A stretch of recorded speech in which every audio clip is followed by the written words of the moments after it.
Hey guys, you got Christina Gilchrist here, also known as the Dialysis Warrior Blind Chick, and I'm here with my Moosey boy, my Moose the Pomsky service dog, and... Hey, what about me? Oh yeah, Michael Gilchrist is here. The caretaker. And this is Living on Dialysis podcast. And this is a disclaimer, we are not doctors. This is just the opinion of Living on Dialysis Facebook group. And always follow up any advice you have with your team and your doctors. And again, this is just an opinion. So if you don't like it, tell me yours. Bye.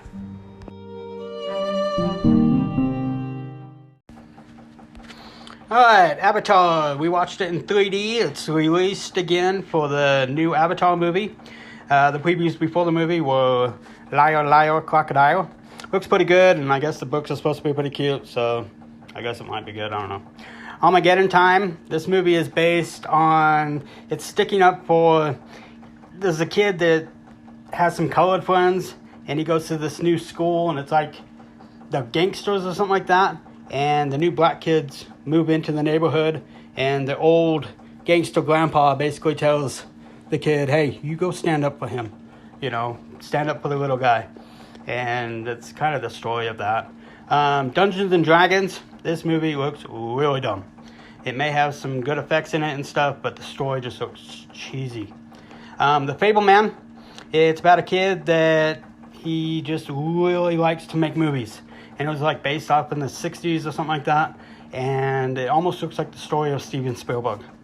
Black Adam. This movie looks so good. And I really hope they signed Dwayne Johnson on for additional movies, because this might be the launch that DC needs. Shazam, I'm sure, has some cameos. And The Menu, about people that go on a boat and they become part of the murder mystery or something like that. And they pay a whole bunch of money, and so they become part of the actual story. And then this one's cool. The Little Mermaid. This is the live movie, and it looks so good. I love the music, so hopefully they do really good at it. Strange World.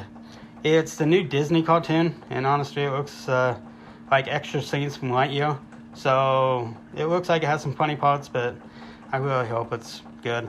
And then that, of course, stupid. AMC theater commercial with Nicole Kidman. I didn't think it could get worse, but yep, in 3D, it is so bad. Terrible. Stop showing it. And here is the trailer for Avatar 3D. You Jake Sully? I'd like to talk to you about a fresh start on a new world. You'd be making a difference.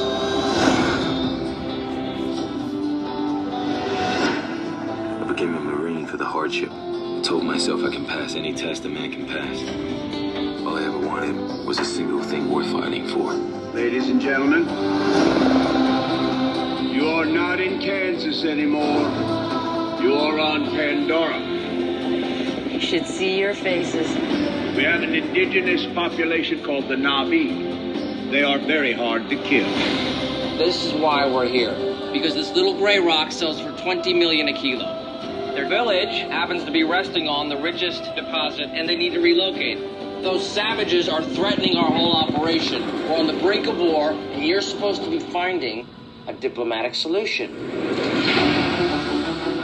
The concept is to drive these remotely controlled bodies, called avatars.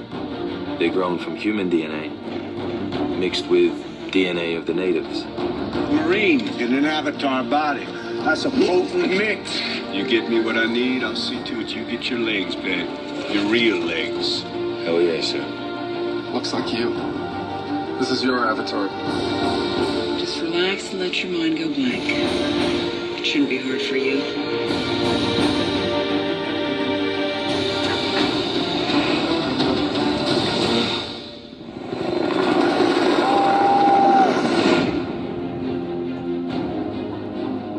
Jake, it's real simple. I want you to learn from the inside. I want you to gain their trust.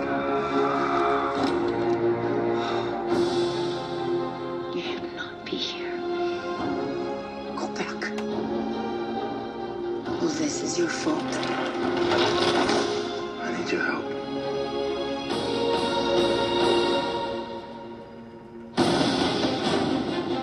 Outstanding.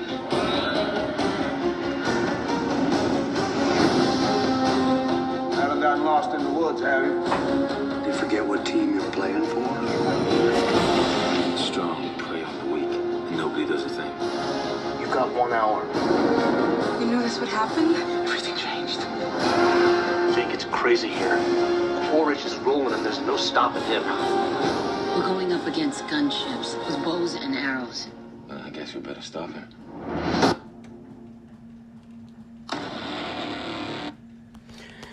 Alright, so that was the trailer back in 2009.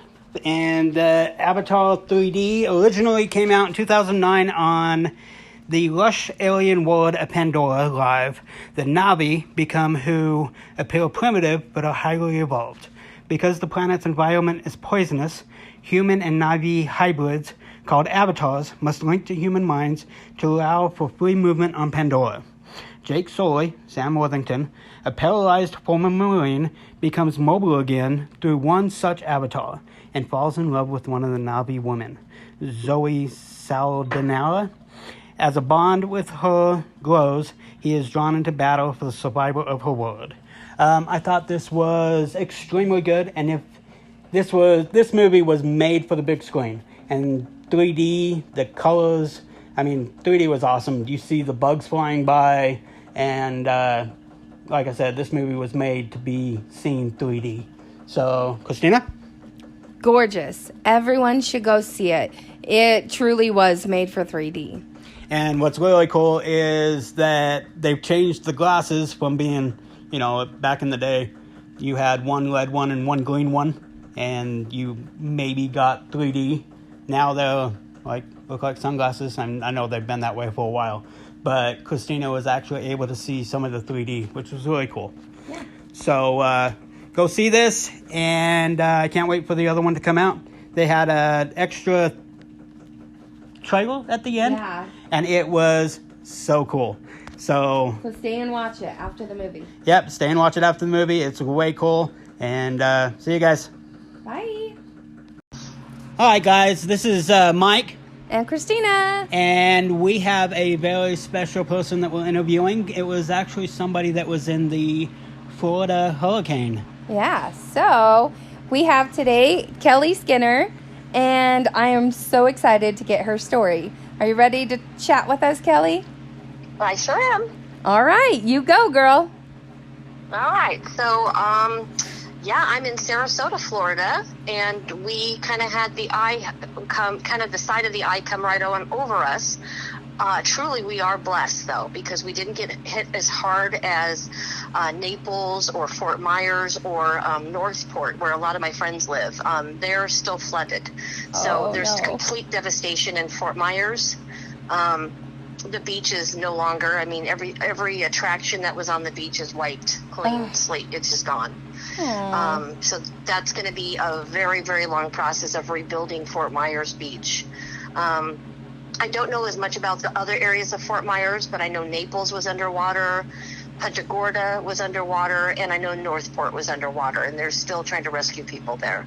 Oh my gosh. So being in Sarasota, we always say Sarasota always comes close, but it never gets hit. I don't think we've had one in over 100 years where it's been bad for us. Really? And so I've been through 3 of them now, and none of them were as bad as this one. So this one was the scariest one. Oh, wow. We had just moved to a new home that we're renting here in a new neighborhood, so we're very unsure of everything. And we're in an older house right now that's been remodeled, but the windows haven't yet. And so we were really worried about the windows because they're the old 1950s windows. Oh, wow. The old Florida windows. And so we didn't have anything to put up. We didn't have wood. We had nothing because we have just been here like a month. And so we took all of our moving boxes, our big moving boxes, and my fiance Stefan put them all up in the windows and then put things against it just, to make us feel better because you could hear the wind. It felt like it was like in the house. Oh my gosh. So it just, it was the longest storm. It was so long. It was so slow coming through, but the winds were so high, and it just lasted for forever. It was like, oh my God, when is this going to stop? And then, of course, everything's fine until you lose power and internet, and then you're in the complete dark. Aww. And we don't have a generator, so we didn't have that. We don't even have a barbecue to cook on. So it was pretty scary. It was pretty scary, and we lost everything in the fridge, but that's okay. We that can be replaced. We have we're okay. Everything here is fine. I mean, we had a lot of debris in the backyard that had to get trees, tons of trees that had to get trimmed down and hauled off and cleaned up. Lots of that, but that's fine. We had that done, and now we have some downed wires in the back, so we got to be careful, but. Wow. Eventually, that'll get done because they're still getting people's power on here. So, you've just got to be patient with these things. Yeah, for sure. So, explain to us the dialysis side of it. Start from the beginning for us, You just have to make sure that you have dialysis. You have your manuals. And you're on PD? You have enough manuals.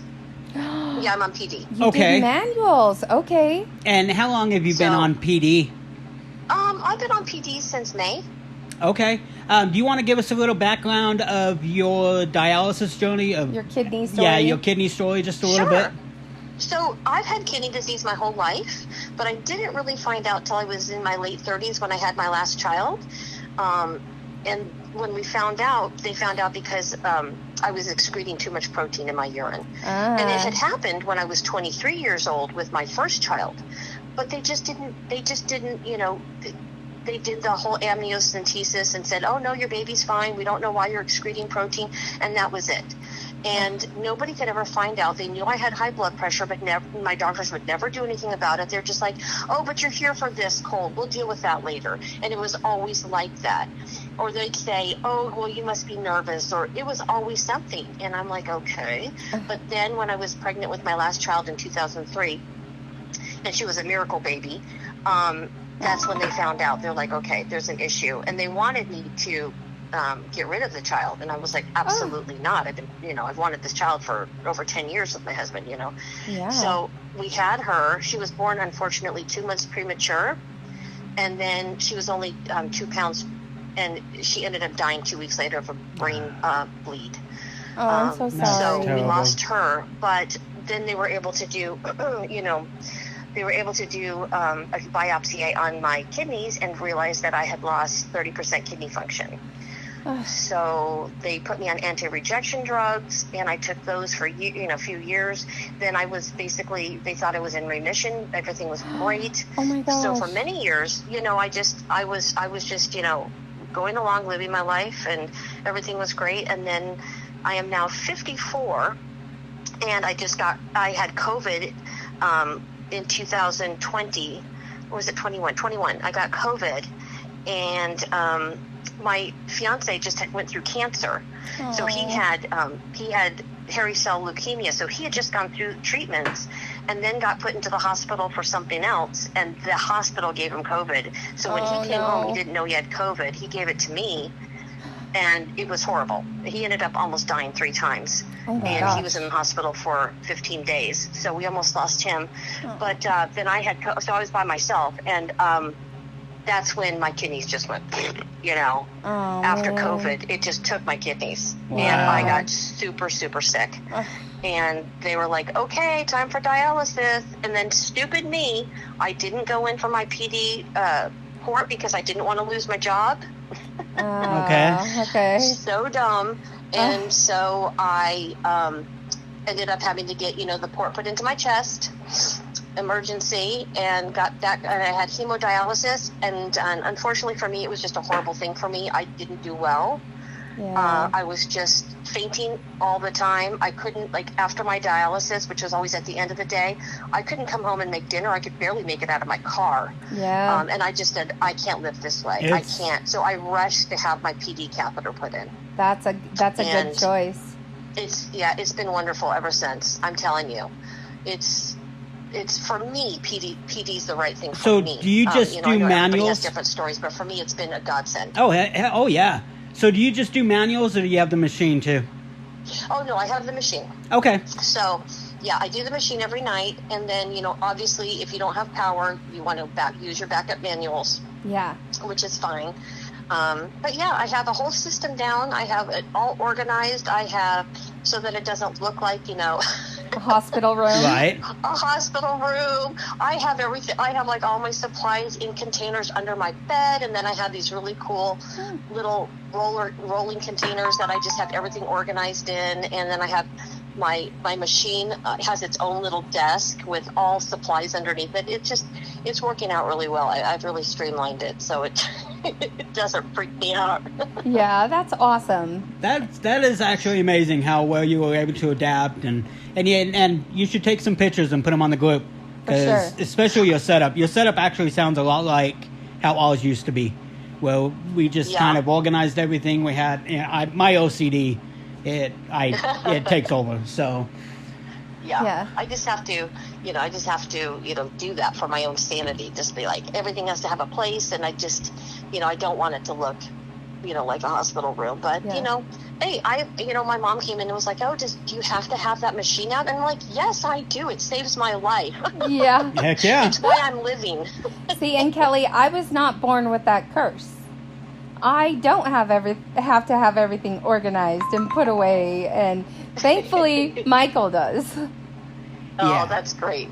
Yeah. Michael seems like a real, such a great partner and a real help to you. And then, I love your story. I love the whole story you guys have. It's amazing. Oh, well, thank you. It's pretty good. And you're an inspiration, Christina, to all of us. Oh, thank you. And it helps that she's really hot. So, wait, I have a question for you. She's beautiful, that's for sure. Well, thank you. You're amazing. I never get tired of hearing that. But so, were you ever diagnosed? That's what I was going to ask. Yes. So after my daughter had passed away, I went and had the biopsy done, and they did diagnose me with glomerulonephritis. Oh my gosh! Yeah. So I have nephritis. Yeah. And for a long time they said it was C3 globin. And we still haven't been able to figure out what it is. Wow. I know. Well, so at this point, it's like, as long as you can treat me and you treat me well, and I can feel better with the treatment you're giving me, okay. Oh, yeah. Yeah. So where do you stand on transplant? Hmm? Where do you stand on transplant? So I just went up to Tampa right before the hurricane. We went up to Tampa, which is an hour away, and because that's the only place that does it. Transplants here is in Largo or Tampa, which they're basically the same area. Okay. So we went up there for our first class to get all the good details, and they did all my labs, and so they want to give me a newer kidney. So I'm not a candidate for an old kidney. Okay. So my numbers are really well. They want me to have a good kidney, a younger kidney. So that's all I know so far. And then I'm just waiting for another call back to have my second interview with the doctors. Yeah, well, I know with nephritis, certain conditions, like either you have to have a cadaveric transplant or a living transplant. Like, it's interesting because with nephritis, it's kind of all over the place. Yeah. I don't know a lot about it. Like, it's not like somebody's really explained it to me. And I've basically done all my own research because my doctors really were not real helpful. It's amazing how much they don't tell you and how much you find out along the way. Yeah. That's exactly why I started the group. Was we were tired of getting answers right after we found out what the answers like were. After the procedure, or it was like, why did nobody tell us about this or this? Because that would have totally changed my mind. Absolutely. And here's my thing. This is my thing. And this is why you'll see me post a lot about PD. Because I have been told time and time again by people that it wasn't even offered to them. Yeah. And I'm like, why? And then they find out that they were actually a candidate for it. Yeah. After the fact. After they started asking questions. And I'm like, this is a crime. Because chemo's not for everybody. It's great for some people, but some people not. It really is. Because back when PD first came out, it was offered to low income and homeless and stuff like that back in like the 60s and 70s, basically just to help them survive. But then But how they would that realized happen, though, how Michael, great with it all works. the equipment? Well, they would do manuals, or they would Oh, okay, or they gotcha. would go into the home and do a run with the machine and stuff I do like know that. that there are shelters where you can go and set up for dialysis, and that person goes there each night to do their dialysis. So it is a possibility with people who are homeless. See, and that's where PD. I wish PD got offered more often, because it's kind of like with Christina, where they said, "Oh, you're not even a candidate." Yeah. When she spent 5.5 years in center, when she didn't have to. We absolutely loved PD when we were doing it. And unfortunately, it stopped working for us. And home hemo is actually working great for us as well. Oh, but good. just an interesting turn for you. In-center hemo is very different from home hemo. And I do know that PD lasts an indeterminate amount for each person. But it would be interesting to see how you felt on home hemo, just because it's less abrasive on your body. And I always felt like I was in a fog when I did in-center. I was always sick. Me and my dad would joke. Yeah, me and my dad would joke. He'd pick me up and we'd laugh about how long it would take before I threw up. Oh, yeah. Yeah, and like it's not pleasant. And at home, it's totally different. So I think that would be an interesting idea with you, that maybe you get a kidney and maybe later in your life you have to worry about this, and maybe try that home hemo and just see. Because I didn't know enough about home hemo. I was thinking it was going to be just the same. No. Except you'd probably have more control. Yep. Unless, with how much you take off, because they would not listen at all in the center. Right. They would not listen. Like, they were stuck in their ways, and they would say, well, it's the charge nurse. We have to listen to what she says. I'm like, oh, for God's sakes. We're all sick because you're taking too much off. See, and we joke that I won't let anybody do her dialysis other than me now, because nobody knows it better than me. And she's actually doing dialysis right now. Yeah. And it's just a slow, quiet process. She usually is just falling asleep. So, as long as PD's working, that's amazing. But if there's other options, make sure you reach out to us, because we know lots of options on that. Yeah, if this starts not working for me, I certainly will. I hope it keeps working, because PD is amazing. Yeah, PD is so flexible and just, it's incredible. It really is. And I'm telling you, I feel great on it. So now I'm hoping that I stay great on it for a while. But I feel like I have all my energy back. Good. I feel like I'm not foggy anymore. Yeah. I just feel good. And I want to go back to work at this point because I feel so good. Do you have any kidney function right now? I'm not exactly sure how much, to be honest, how much I have, but I can tell I do, because I'll tell you what, I basically poop and pee like a normal person. Oh, wow. Okay, so you still have decent kidney function. I do not have any difficulty in that whatsoever, and they're very happy with that. So I know that this has helped my kidneys. I can feel that it's helped, definitely. Good. That's amazing. That's exactly how dialysis should work, is it should actually make you feel better and not worse. Yeah, it should help your life, not make you feel awful. Yeah. And I just wish doctors, though, my only thing is I wish they would listen to us a little bit more, because they've never had dialysis. They don't know. They've never done it to themselves. They don't have a clue. And so when we say things, when we're really perceptive about our, some people might not be so much, but I am. I know how my body works, and I know, when things are right, when they're not right, when they're working really well. And I just wish they would listen a little bit more and not just brush us off, and I'm like, Yeah. See, and well, I think that's why, like, the Kidney Advocate program, like, lots of centers, Next Stage, lots of places, like my center is U.S. Renal, and I've become a kidney advocate for them, and I can actually sit down with people, and I know what it feels like. And so I sit and talk to them, and I have that history to be able to say, listen, life could be better. It may not be as better as a fully functioning kidney, but it could be pretty good. Yeah. Yeah, so I think those things are important, like the advocates and people who are willing to speak out about it, like, go become an advocate, because it's like you were saying, these people aren't being told about their options, and they're wasting away. Well, and you're putting all your eggs in one basket with that doctor, and that's one of the reasons one of the main reasons I started the group was just to have ammo when you go talk to him, because we see this doctor as the all-knowing when they're guessing just like we are. They're humans, and like when we go to appointments now, it's almost like we run the appointment opposed to the other way around. I think it should be that way. Exactly, and that's where we tell everybody, ask questions, be your own advocate, stand up for yourself, just little tiny things, because if you're not feeling good, address it, change your recipe, adjust it, just stuff like that. So. And you know what else, you guys? I think it's okay to change doctors, please. I now have a new kidney doctor, and I'll tell you what, it is night and day.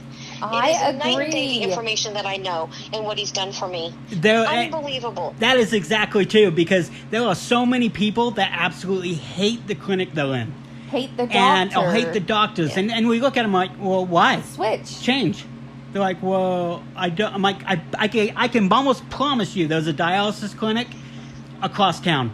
There's so many that you don't know about. Yeah, just call one of them. You'll be amazed. It's crazy. They stay 5-10 years with this doctor that they hate, and I'm like, why? If you hate them, go find somebody you like. So, what are you worried to hurt their feelings? Yeah, it's your life. Well, and it's because they put them on. And don't get me wrong, the kidney doctors that we have are absolutely amazing. Yeah, they should be placed on a pedestal because they know a lot of knowledge, but at the same time, they're human. And if you don't like that human, find another one. Yeah. If they just look at you and they don't even know your name half the time when they walk in, please, time to go. I know, I hate that. If they can't remember your last visit, time to go find a new one. Absolutely. It's so true. So, well, it has been amazing talking to you. I am so glad you guys are safe and well down there, and I just hope everybody down there that's in trouble gets help, and we're just praying for you. And also, thank you guys. Also, we try to wrap the podcast up with asking how you are living on dialysis. I'm living well. Yeah? There you go. That is absolutely perfect. That's the perfect answer, actually. That's what we want, and, right? This is Michael. And Christina. And thanks for listening, Kelly. guys. Oh, and Kelly. Skye. Bye, thank you. Thank you. Bye. Bye. Okay, don't worry, darling. Here are the previews before the movie.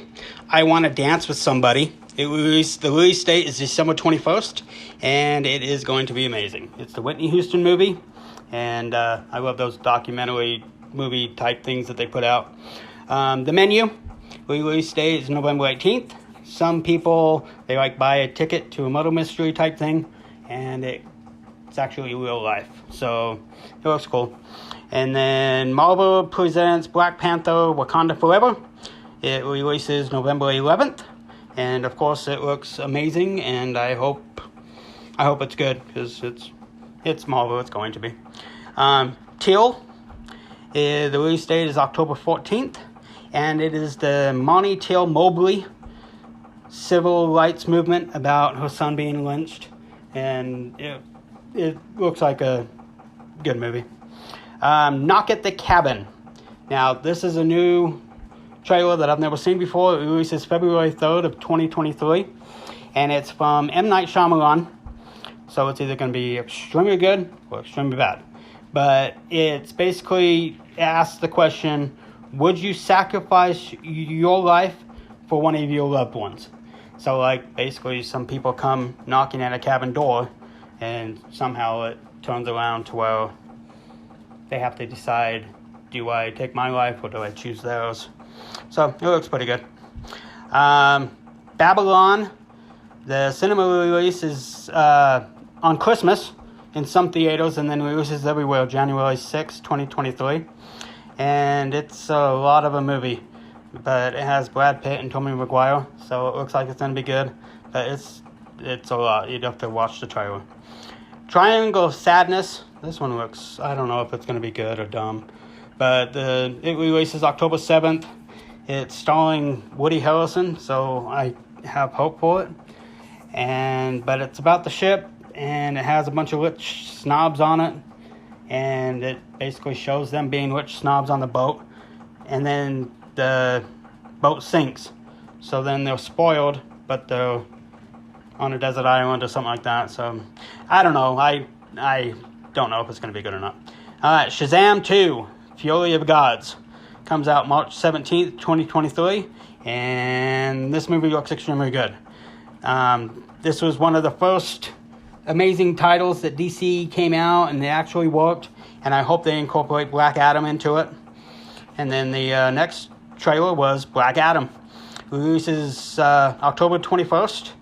And it looks so good. Dwayne Johnson is going to be so good in this movie. He's like Batman, good / bad guy, but he doesn't care if he ends up killing the bad guys. So that's that. And then, of course, they're stupid. Stupid. AMC, Nicole Kidman, AMC commercial. Stop showing it. It's dumb. Do not show it again. And here is the trailer for Don't Worry, Darling.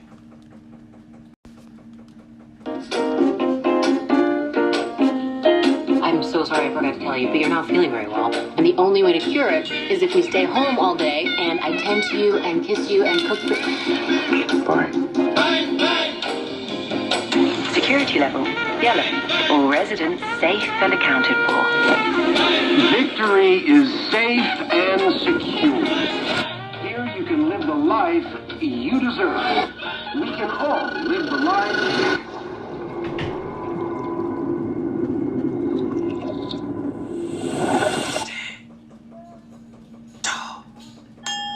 Frank has built something truly special. What he's created out here, it's a different way. A better way.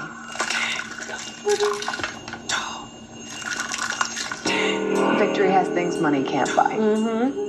I live next door. You wouldn't believe the things I've heard. Jack and Alice only have time for each other. What is the enemy of progress? Chaos. Yeah. Nasty word. Chaos. The one thing they ask of us is to stay here, where it's safe. I was here when you got here? Yeah. You sleep in the bedroom.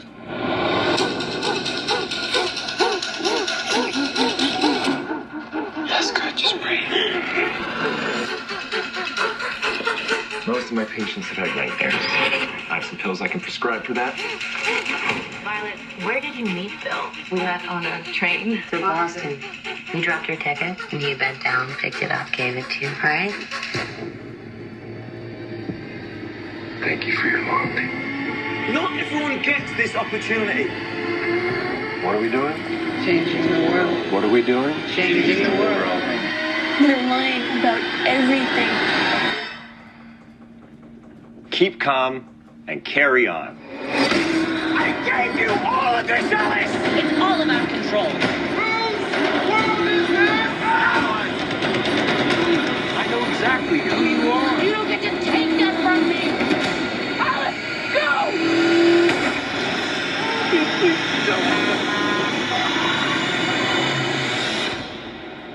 I've been waiting for someone like you, someone to challenge me. Like a good girl.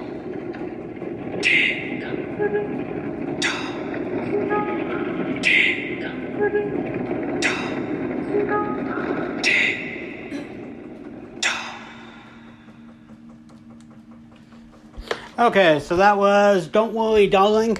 In the 1950s, Alice and Jack live in the idolized community of Victory, an experimental company town that houses the men who work on a top-secret project. While their husbands toil away, the wives get to enjoy beauty, luxury, and debauchery of their seemingly perfect paradise.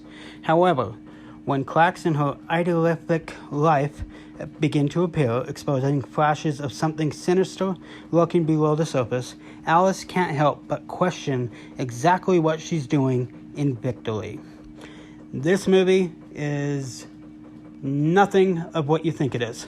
I thought it was a Stepford Wives type movie, and to an extent it is, but it is just absolutely nuts and crazy, and every twist you have no idea at the end. It's just wicked crazy, but it's really good though. So, Christina? I liked it.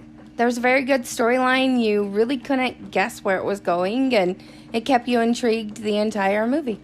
See, and I missed the last couple minutes because Tyler got in kind of a car accident, but she's totally fine, and not too much damage. But it is an amazing movie. Go see it. Peace out. See ya. Bye. Alright, this is the trailer for Blows. We actually showed up a few seconds late, so we didn't see the previews, so we don't have that stuff. But here is the trailer for the movie Blows. Hey guys, it's Bobby Lieber coming to you from the future home of the LGBTQ+ Museum. Everyone is really excited and totally getting along. This happens to be Bisexual Awareness Week, and no one has acknowledged it. Lesbian History Month was in March. Nobody said a goddamn thing. Of course, lesbians get a month and we get a week. So what's happening? Didn't you guys have an announcement? This is a little unexpected. We are in a throuple situation. You're in a throuple? Let me tell you what's progressive now. Being alone. I love my life. I love my freedom. I love my independence. That's kind of sad. That I don't want to be in a throuple? I don't even want to be in a couple. Bobby, I had sex with that 65-year-old. Jesus, he's ripped. I know, it's like they injected steroids into Dumbledore. Oh my god, that's Aaron. He's very hot. Gay guys are so stupid. I know. But we've been smart enough to brand ourselves as being smart. It's our little secret. You met a guy? I don't think I'm his type. He's like gay Tom Brady. What are you into? One of these ripped idiots with no opinions? No, I like someone who's physically very frail and won't stop talking. And I bet he's as intimidated by you as you are by him. I'm down for whatever. Yeah, I can do whenever, and I can do whatever. Cool. Whatever, whenever. GIF of Michael Scott dancing. Office GIF? This person isn't gay. I need you to be honest with me. You like these rowy, meathead idiots. Oh, they're fighting? You like that? Hey. I can be tough like your boys. Oh, that's what you like, huh? Hey, what's going on? Oh, that's cool. How about it? Happy Pride. Happy Pride! Now I have to go to a Pride party and you're both too old to be in the pool. Please leave. People are threatening to boycott the museum. You can't say Lincoln was gay. If we don't do this, we're letting the heterosexual terrorists win. There are trans terrorists too. Caitlyn Jenner. You're so different from me. You're very intense. I like to keep things chill. I can be chill. Just like a manly man. Sup? I got you. Yeah. Go need some help. Okay, I'm gonna need some help here, bro. What is going on with you? My whole life, I prided myself on being self-reliant, but this guy has gone into my head. Maybe you're both bottoms and that's the problem. Bottom day. Gay sex was more fun when straight people were uncomfortable with it. Oh my god, do you guys remember straight people? Yeah, they had a nice run.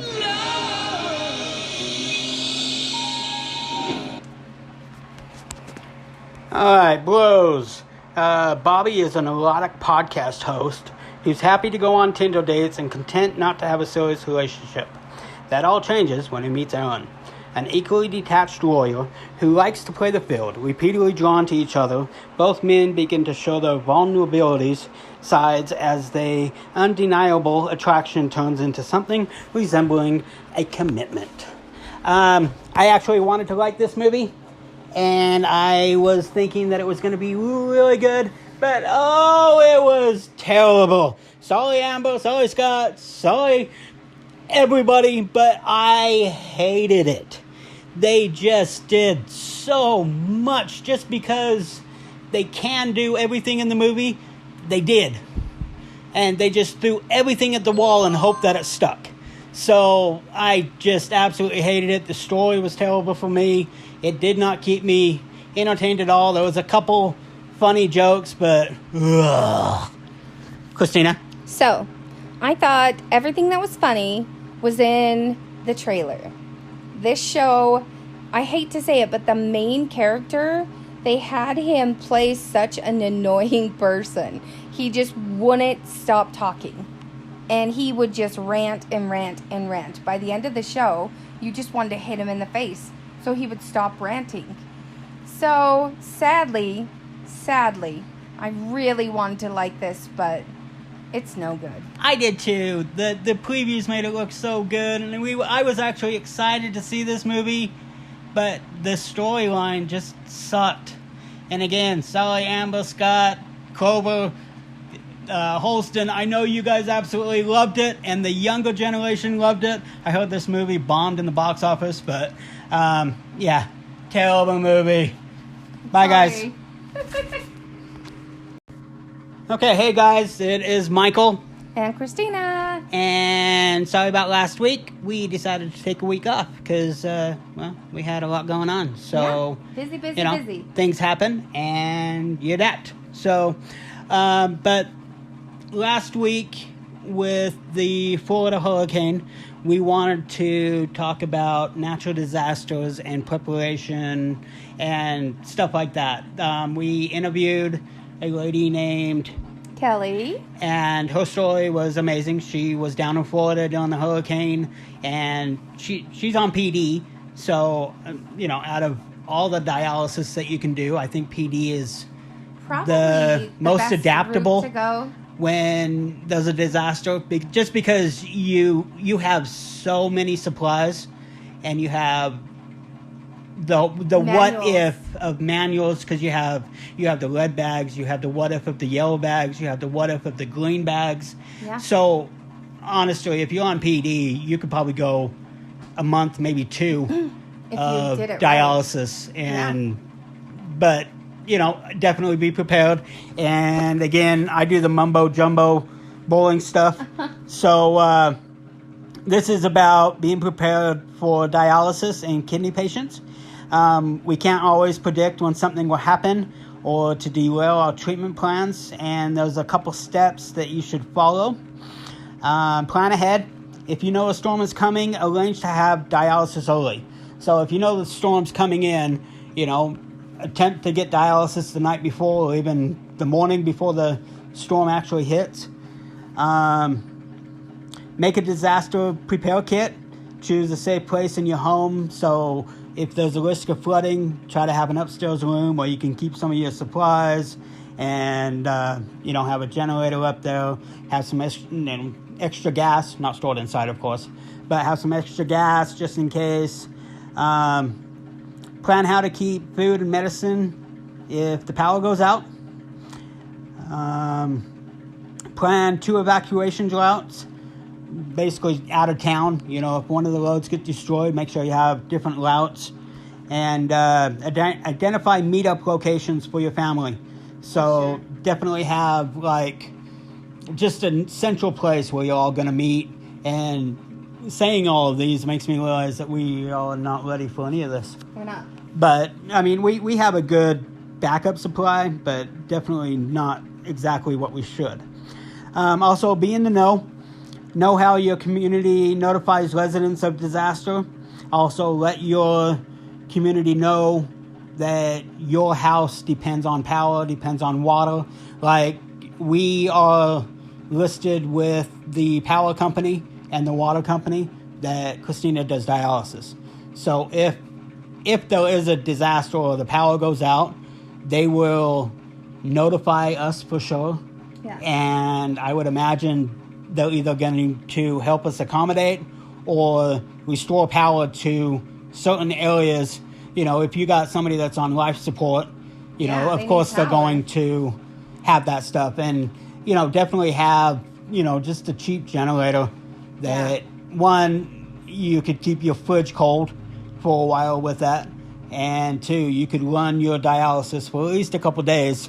You know, we've done it up camping, so I mean, we know how to do dry dialysis. So, you know, just be prepared. And then it also says, know your public transportation. If you're on a home dialysis, contact your provider to find out what you should do in the event of a dialysis. I know at least one company, Fresnia, they actually sent trucks out to Florida with dialysate, and I would imagine other companies did as well. And I mean, definitely just find out where they're taking that to, and just kind of be your own advocate on that part too. Yep. Also, make a list of your medicines, the doses, when they should be taken. You know, if you have to leave real quick, you know, we have all of her medications in one bag. So if we have to leave, that is one bag that we grab for sure. Yeah. And I would suggest you do the same thing, kind of have them in a bag. And, you know, we fill her pills from that for 2 weeks at a time. But God forbid something happening, we can grab that bag and just go. Yeah. Also, list of names and contacts, information from members of your health care team. Yeah. You know, if, God forbid, you know, the ceiling fall down on you or whatever, you would want all of that information to relay to the emergency room, people that are trying to rescue you. You know, if your family has all of your information and they can communicate, hey, we know this place was hit and, you know, Christina does dialysis, we need to get over there. You know, there'd be people that would be able to help you. Be your own advocate. Keep a patient ID card on you, just for the same reason we just said. Because just some random volunteer could be the one coming to save you. Yeah. And you know, I think it would be a good idea if you got one of those wristbands that say, I'm in kidney failure, I do dialysis. Mm-hmm. That might be a good idea. Put it on when you know everything's about to hit. And just in case, if you get knocked out, maybe they'll see that and they'll know, okay, wait, this person needs help. Well, and, you know, and it could help with when they're doing life-saving techniques on you or whatever. You know, when somebody's passed out or they're having problems, the first thing they do is give them fluid. And if you have went a couple days without dialysis, the last thing you want is more fluid. You know, like when she goes into the emergency room, just not even on, you know, just regular visits. It's, hey, let's limit, you know, slow down the fluid. I know your first initial thing is let's get some fluids in her, but hold on, let's tell you the story and, you know. And then it also said, well, medical bracelet, just like Christina said. Some utility companies keep a list of their communities who need the utilities for survival, just like I said. And if you're not on that list, I suggest you call all your utility departments and just let them know that you are on a life-saving device at the house. Yep. Also, identify a emergency contact person. This person can be a family member, a friend. You know, like, I am sure that, you know, and again, we need to be more prepared on this. Yeah. But we would have, you know, we both have huge families. So there are certain people that would definitely end up reaching out to us to make sure that, hey, do we need help getting out or whatever. Also, to stock up. Yep. Create a emergency first aid kit. Like I said, have all your medicine in one place so that if you need to go, you can. Have a first aid kit with it. Bandages, antibiotic cream, 5 to 7 days supply of all your medicine. And, you know, this is easier said than done sometimes, but try to have all of that stuff. If you're a diabetic, you know, make sure you have your medicine, make sure you have your insulin, make sure, you know, we tell Tyler all the time, make sure you have other devices charged up. And over all this time, she's had numerous meters, so she has them stored in different places for, God forbid, if she gets stuck somewhere or get a flat tire, she still has a meter in her glove box. So, also create a emergency food supply with 3 days worth of food. It needs to be non-perishable, non-refrigerable, stuff like that, so that basically you can just open it and eat it. And also check up. check up with your doctors. Make sure everything's going as planned. Make sure your food is in the emergency supply, is not expired. Make sure you have important phone numbers and addresses, and they have not changed. As you know, we're doing dialysis. That is the noise for Christina to do her blood pressure. So, but this is a good one too. Of think to yourself, how many phone numbers do you actually have memorized, or written down? You know, you should have like a card in your wallet, at least some important numbers of who you can contact, you know. And, you know, it isn't like back in the day where you had everybody's phone number memorized. Yeah, it just isn't the case anymore. I maybe know half a dozen. So, Me too. but I do know my home phone number from when I was a kid, 801-776-0612. Call it. See what happens. I'm so proud of you. Me too. Whomever has that phone number, they're like, stop it. I know. Make sure you have an updated list of your medicines. First aid kit, of course. Make sure your batteries are still good, and make sure you're up to date on your vaccines. Yeah. And basically, just make sure that if you're doing home dialysis, you at least have, you know, we were talking a week worth of supplies. And if you needed to, if you're doing home hemo, you know you can adjust your treatment a little bit here and there. I think we could stretch 2 weeks out of it if we needed. And within 2 weeks, I would hope that you would have access to at least some power and some water. Yeah. And, you know, you have sacks. And so, yeah, it's a really scary thing. And you guys just need to be ready and careful. Yeah. So we all need to get prepared. We're not, so we're going to go get prepared, right? Yep. Yeah, and I honestly thought we were until I started reading all the boring mumbo-jumbo stuff, which we should be doing more of. We also, I'm not sure if you looked it up, but I do know there is a diet for people in kidney failure to eat when there is a disaster. It basically keeps your potassium and your phosphorus as low as possible. So you're actually able to do dialysis longer. Yeah, and that's what we were talking about too. Well, when you're on home hemo, PD and home hemo, you don't have to watch your diet as much.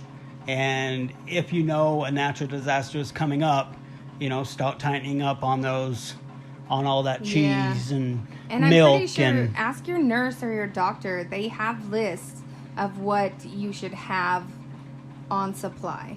Yep. So, everybody, just be careful. Yep. Make sure you have a plan.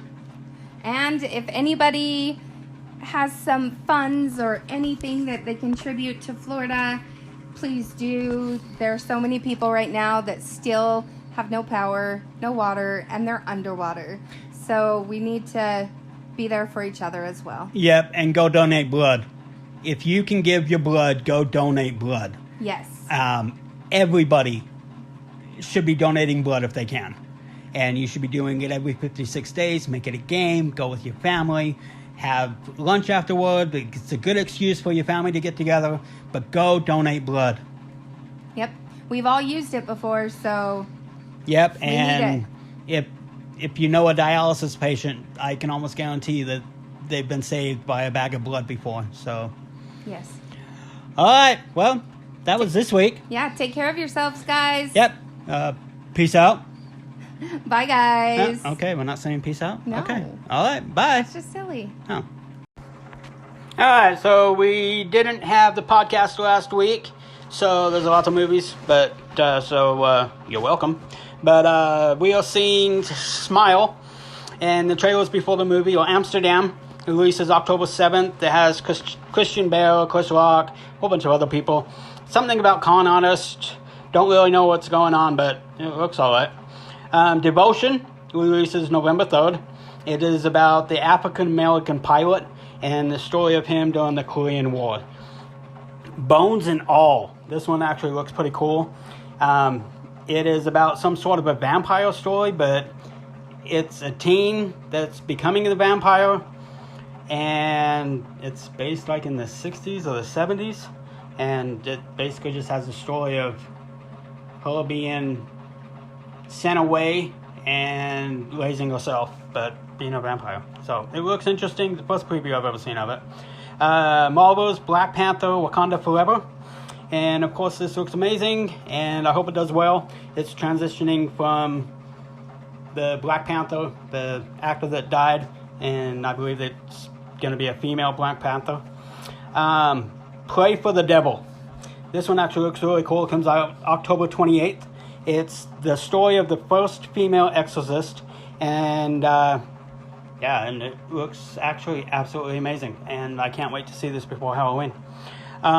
Black Adam releases October 21st, and of course I can't wait for this to come out. I love this story of the good guy but not killing if he's bad, so he's going after the bad guys but doesn't care if he kills them or whatever, so I like that story. And then Halloween Ends comes out October 14th. And of course I'll go see this because it doesn't really matter. It's Halloween. And it's going to be good because it's just Halloween and screaming. Dungeons and Dragons. It's in theaters March 3rd of 2023. And I'm sorry, but this movie just looks dumb. Dumb. It looks like it has some good effects, but the story just looks stupid. Babylon. It releases in a few theaters on Christmas, and then the rest on January 6th. And it's about 60s and all the drug use in Hollywood, and it looks really good, and it has a whole bunch of big actors, and then of course the stupid,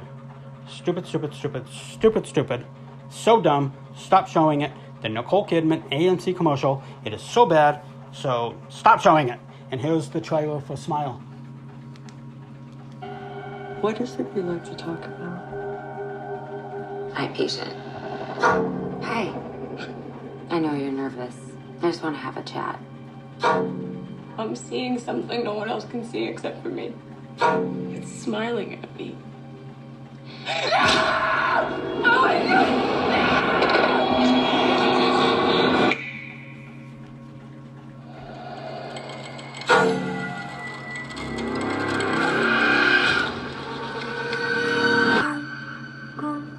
Yesterday, a patient in your care died brutally in front of you. I need to find an explanation for what happened. It's smiling at me. It's smiling at me.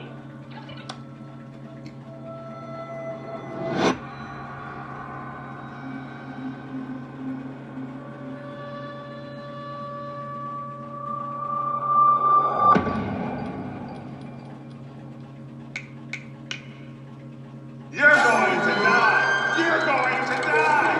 You're going to die! I found 20 cases involving 19 victims with a direct line linking them all together. You said only 19.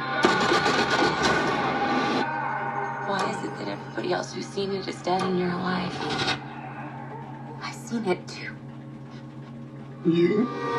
Get away from me! How long between each victim's death? None of them survived longer than a week. Today's my 4th day. I am not gonna keep running. I have to face it. How does it make you feel?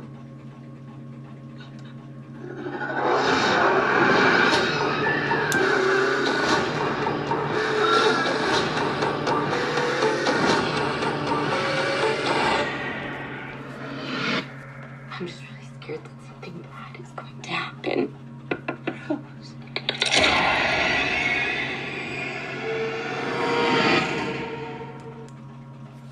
Okay, after witnessing a bizarre traumatic event involving a patient, Dr. Rose Carter starts experiencing frightening occurrences that she can't explain. As overwhelming terror begins taking over her life, Rose must confront her troubling past in order to survive and escape her horrifying new reality. I actually loved this movie. The ending was, the ending wasn't too great, but it was still good. But this entire movie, I have been waiting for a jump scare movie, and this thing made me jump at least half a dozen times. And like every corner or every scene, you were expecting something to pop out, something to jump out, and they just did really good at doing that. So go see it. It's absolutely amazing. has lots of blood and gore in it, so be careful on that. But it's a really good date movie and scary movie. Christina? Okay, so I like this movie. It was a good storyline. The ending was awful. Awful. I did not get any of the jump scares. It was not scary. It definitely is gory. But I think it's okay. And it was scary as hell, and she just doesn't know what she's talking about. It was scary, and it made me... It made me jump like I haven't in a long, long time. Bye, guys. Hey guys, welcome to Christina's Crazy Corner. Sorry, we skipped last week. We had a lot going on and we apologize. We'll make this one extra good for that. And today we have Tyler, Amber, Scott. Yeah, so this one's going to be really, really fun. Ty, are you ready? Yep. Okay, do it. All right, this week is Urban Legends. Oh my gosh. I love it. They're all kind of Halloween-y themed, kind of. Oh my gosh, I'm excited. I'm just waiting to see how many of them Amber knows. We'll see. Yeah. We'll see. I know some of them, a lot of people will know, but some of them are a little unknown. That's okay. Give it, girl. Okay. So the first one, number 1, is Dudleytown. Like Harry Potter Dudleys? Yeah. Really? It's not, but it's spelt that way. Okay. I was going to say, why haven't I not heard about this place? Okay. Okay, so this one is a town that's actually in Connecticut that locals refer to as a dark vortex. Oh, okay. How dark? Pretty dark. You can't see, Scott. You're blind. You go through a day in the life of my mom. Yeah. Okay, but so rumor has it that if any visitor steals an artifact from the area, they will have a horrible curse put on them. Oh, no. Yeah. Okay. Curse like what? Crazy. Bad luck. Like horrible bad luck. Oh, okay. So it's not a specific curse? Nah, it's not specific. Okay. But visitors have reported seeing orbs of light, wolfish, black shadows, and hearing disembodied voices. Oh. The topper is a mysterious group that calls themselves the Dark Forest Association, regularly patrols the grounds. Wow, that's cool. So, when can we go there? That's cool. No, I'm not going there. I don't I'd want love curse. to. I don't want to curse. We're not going to take an artifact. Knowing you're probably going to grab something to see if it's real. You already have bad luck. You're probably right there. Would you guys take an artifact? No. No. No way, huh? All right. Okay, I don't want to be cursed. Yeah. Okay, number 2 is Arizona's Skinwalkers. Oh, no. I've heard of it. Yep. Oh, no. I'm afraid of this. Okay, give it a Yep. go. So, Skinwalkers are known as a shape-shifting half-human monster, and they basically change into gruesome animals. Like, they can take form of an animal or a person. Oh. So it's like Scott. Yeah, it's like Scott. Yeah. Scott's like, that's why I know this one. But Arizona's Skinwalker urban legend has become so entrenched that the state's culture is back in 1987 when a Navajo woman was found brutally murdered in Flagstaff. Whoa. Mm-hmm. The defense team said that the gruesome attack could have only been committed by a Skinwalker. Why? Because of how gruesome it was, apparently. Oh. Like no human is possible. Yeah. Wow. Did they say anything about tracks? So no. With it, there's been a lot of things to do with the Skinwalker. Tell us. Yeah. All right. So it's actually, I believe it's a Navajo. It comes from the Navajo Indians, Mm-hmm. and it's basically shape-shifting, and they actually have to go through, and some other chosen ones can actually become skinwalkers, and it's a whole ordeal. And they can shape-shift, and so different people have, like, different ranches and such. Oh, like, wow. You've seen a big, huge dog, and it'll actually go from dog prints, and then within about 10 yards or so, they'll see barefooted prints Whoa. for humans. That's crazy. There's a lot of different things on it. It's interesting. Yeah, there's actually a place in Utah. It's called Skinwalker Ranch. Yeah, it literally is called Skinwalker Ranch. Oh my gosh. Mm-hmm. It's like in our backyard. Yeah. Yeah. I know the whole history about that place. That'd have to be another episode. Okay. Yeah. We're a documentary. Yeah. True. Okay, go. Okay, the next one is 7 Gates of Hell. Okay, let's hear it. It is actually in Pennsylvania. Pennsylvania? Pennsylvania. Yeah, whatever. Pennsylvania. Pennsylvania. I don't know. I can't read tonight. I'm tired. But the 7 Gates of Hell is a modern tale that centers around a burnt-down asylum in a heavily wooded area of York County. It is fabled that anyone who passes through all 7 gates is sent straight to hell. Oh! Whoa. It really has 7 gates? 7 sins. Yeah, but what I'm saying is, that, is it surrounded by just gates? I don't know. I didn't look up the place. You should have. Are you guys willing to go give it a go? No. Maybe. No, I don't I want to go straight to hell. I'm already going, but I don't want No, you're not. No, you're not, you silly woman. Okay. So is there really 7 gates, though? I don't know. That's Maybe. what I wanted to know. We'll have to look this one up. What if there's only 1 gate? So, like... 7 times? So, yeah, 7 times. Maybe you have to, like, go through 7 different gates. So would you be okay if you only went through 6 gates? I think so. But which one would you skip? The last one, so you don't go to hell? So we'd be all right. That's brilliant. I like that. Yeah. All right. Next, if Jesus walked there, would he go to hell? That's a good question. I don't think... Yeah. I don't know. I think Jesus has a free pass. I think Jesus has a free pass, yeah. Yeah. And all handicapped people. That's my theory. If you're handicapped, you got a free pass to heaven. Yeah. Yep. All right. The next one's called The Watcher. Ooh, okay. So, this is in New Jersey. It's an urban legend that crept its way to a viral fame in 2015. Okay. The Watcher is the tale of a young family moving into their dream home in Westfield. Shortly after they had settled in, they began receiving anonymous letters signed by the Watcher. The writer claimed that it was his duty to watch over the house and filled the letters with chilling lines such as, "Do you need to fill the house with the young blood I requested?" Oh. Even... Mm-hmm. I did that to my neighbors, and they didn't like me very much. I didn't think you did. Yeah. Oh my gosh. But even worse, the inhabitants of the house are still receiving creepy letters to this day. No way. And they stayed there? Yeah. I would have been for moving.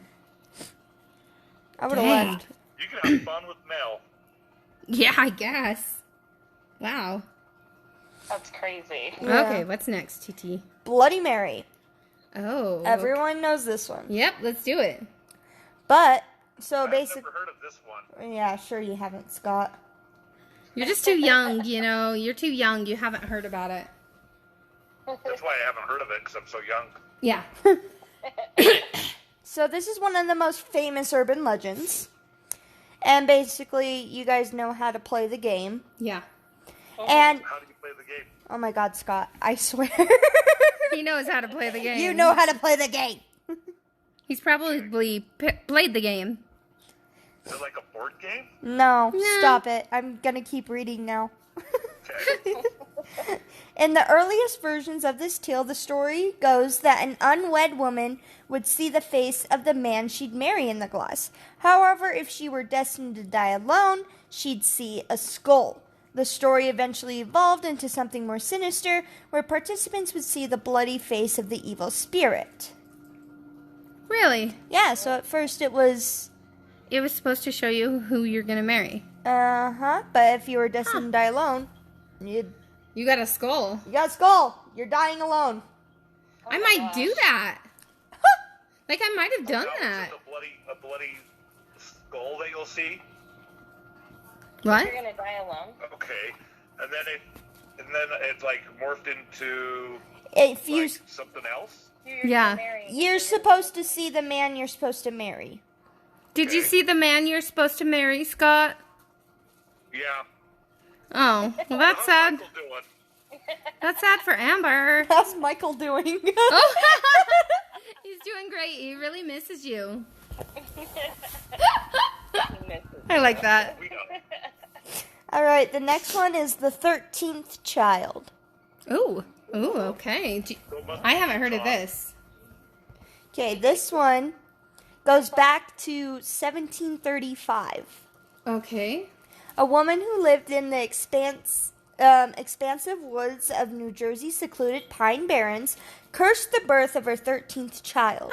Born a freak of nature, the bat-winged and cloven-hoofed creature has seen terrorizing the area ever since. Oh. Sightings became so widespread that it's rumored that the Philadelphia Zoo posted a $10,000 reward for the capture of the beast, and it's known as the Jersey Devil. Ah, that's crazy. The mom cursed it. That's sad. Mm-hmm. So yeah. I believe that one because I remember back in the day I was checking out at a grocery store and there was this news article about Bat Boy. And so that might be real. That one. Okay. Gotcha. Scott's back in it. I love Bat Boy. Bat Boy's amazing. Oh my gosh. KT, what's next? Okay, the next one is the licked hand. Okay, that's creepy because right now Moose is licking me. It has something to do with a dog. I'm telling you right now. Oh my gosh! I actually hate this one. I have heard this one, and it literally terrifies me. Okay, let's hear it. I'm excited. Okay, so this brutal urban legend depicts a scared young girl who's spending the night home alone for the very first time. I guess I'm out. While trying to sleep, she hears an ominous dripping noise coming from her bathroom. Too spooked to investigate, she curls up under the covers, reaching down to find reassurance in her faithful dog who licks her hand from the floor. The next morning, she decides to investigate the strange sound, only to find her beloved pet slaughtered and a terrifying message written in blood across the bathroom wall. Humans can lick hands too. Oh! That is so creepy. That's creepy and awful. Oh my gosh, I hate that. I've heard that one. I've heard that one, and it's awful. Oh my gosh, Moose really licks my hand all the time when I'm asleep. You know what? Who knows? Maybe Michael licks your hand too. Do you know what? Knowing him, it could be. And I just haven't seen the writing. Yeah, you never know. That's brilliant. I like that. Okay, T. This one is called Bunny Man. Bunny Man? Bunny, like bunny. Rabbit. Okay, bunny rabbit. Bunny Man. Like Easter bunny? Kind of. Okay, but, cool. So this one is it's actually really scary, personally. Okay, so not Easter bunny. Sorry, kids. Yep. This one is a guy from Virginia. Bunny Man dresses up as a rabbit and kills people with an axe. Oh. There's also an entire bridge named after the axe murderer, Bunny Man Bridge. Whoa, why would you do that? Around Halloween time, this guy is said to go around skinning innocent rabbits and hanging the bodies on Bunny Man Bridge. That's awful. Mm-hmm. Oh, so he just kills rabbits, though? No, he kills people, too. But during Halloween, it's like his bridge, you know? That's he crazy. decorates his bridge. So he does kill humans, but gets rabbits and skins them and hangs them from a bridge. Yeah, maybe he thinks, like, humans will come for the food. Maybe he's really hungry. Yeah. He's homeless and lives under the bridge. Maybe he's just really the troll man. And Yeah. he's waiting for someone to complete the riddle. He just has bunnyish ears. That's really big. Maybe it's Bat Baby growing up. Oh my gosh. He had a baby, and that's what happened. Yeah. All right, so we One have more. to do only one more. Okay. And this one's called Screaming Jenny. Do you guys know this one? It already freaks me out. I know. Okay, Jenny, a poor woman with no family, lived along the B&O Railroad in Harper's Ferry, West Virginia. One day she was warming up broth over a campfire, and a spark flew from the fire and caught her dress. As Jenny screamed for help, the fire grew bigger, engulfing her in flames. In a last chance attempt, she fell onto the train tracks trying to get the attention of an approaching train. But it was too late, and the train hit Jenny. Oh. That's sad. Today, people believe that on the anniversary of her death, Jenny's burning ghost can be seen on the very same West Virginia tracks. Some say you can still hear her screams late at night. Wow. Poor Jenny. So when the train hit her, did it put out the flame? Oh my gosh. That's a good question. I don't think so. Yeah, I would assume not. You should GPS it. What? Yeah. GPS? Yeah, what do you mean GPS? Google that stuff. Oh, Google. Oh, Google it. Friendly. Yeah, I don't think I'm interested. Yeah, no, thank you. Poor Jenny. All right, guys, we're gonna end with a really sad Jenny. And thanks for being with us tonight, and we'll see you later. Bye.